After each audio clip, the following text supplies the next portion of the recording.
Hey guys, Steven Fillers here, back in the garage. Today we're looking at Proform's 50 amp mini alternator.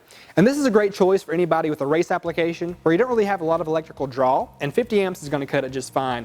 And this is a really great choice because it's very lightweight. It comes in at 6 pounds, so if you are a racer, weight is a major factor, so this is a really good choice for you.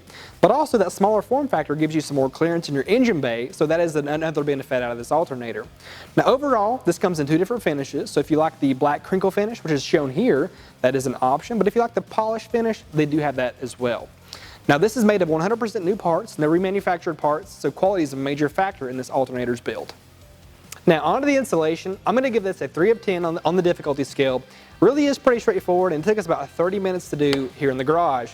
The only thing to be mindful of is that this is a mini alternator, so you will have to be mindful of some of the alignment there in between the belts, so just be careful of that as you're doing the install. Otherwise, pretty straightforward. Now guys at home, if you want any more details or have any questions about the alternator, check the description below the video. I'll have everything listed for you there, as well as a part number and a dealer locator, so you can find this alternator at a dealer near you. Thanks again for tuning in. This has been Parts Pro in the Garage.